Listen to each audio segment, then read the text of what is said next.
आज तक आपने सुना होगा कि इब्लीस हमेशा इंसान को इबादत से गुमराह करने की कोशिश करता है, मगर आज की यह कहानी इतनी अजीब है कि इसे सुनकर आप हैरत में पड़ जाएंगे। एक शख्स अंधेरी रात में नमाज अदा करने के लिए अपने घर से निकला। रास्ता बहुत अंधेरा था और चलते हुए उसे ठोकर लग गई। वह मुंह के बल गिर पड़ा और कीचड़ से लथपथ हो गया।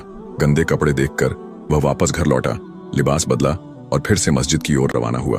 अभी कुछ ही कदम चला था कि उसे दोबारा ठोकर लगी और वह फिर गिर पड़ा, मगर उसकी हिम्मत कम न हुई। वह फिर घर लौटा, कपड़े बदले और एक बार फिर मस्जिद की ओर बढ़ा। इस बार जब वह घर से बाहर निकला तो दरवाजे पर एक अजनबी खड़ा था, जिसके हाथ में एक चमकता हुआ चिराग था। अजनबी चुपचाप उसके आगे आगे मस्जिद की तरफ चल पड़ा।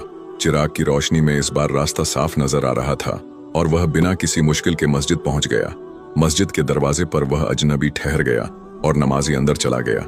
नमाज अदा करने के बाद जब वह बाहर निकला तो देखा कि वह अजनबी अभी भी खड़ा था, मानो उसे घर छोड़ने आया हो। नमाजी को अजनबी पर शक हुआ और उसने उससे पूछा, आप कौन हैं? अजनबी ने जवाब दिया, मैं इब्लीस हूँ। यह सुनकर नमाजी हैरान रह गया और बोला, शैतान मुझे मस्जिद तक कैसे छोड़ने आया? तेरा काम तो लोगों को गुमराह करना है। इब्लीस हंसते हुए बोला, जब पहली बार तू गिरा तो अल्लाह ने तेरे सारे गुनाह माफ कर दिए। जब दूसरी बार गिरा तो अल्लाह ने तेरे पूरे खानदान को बख्श दिया। मुझे डर था कि अगर तू तीसरी बार गिरा तो अल्लाह पूरे गांव को बख्श देगा, इसलिए मैं चिराग लेकर आया ताकि तू बिना गिरे मस्जिद पहुंच जाए।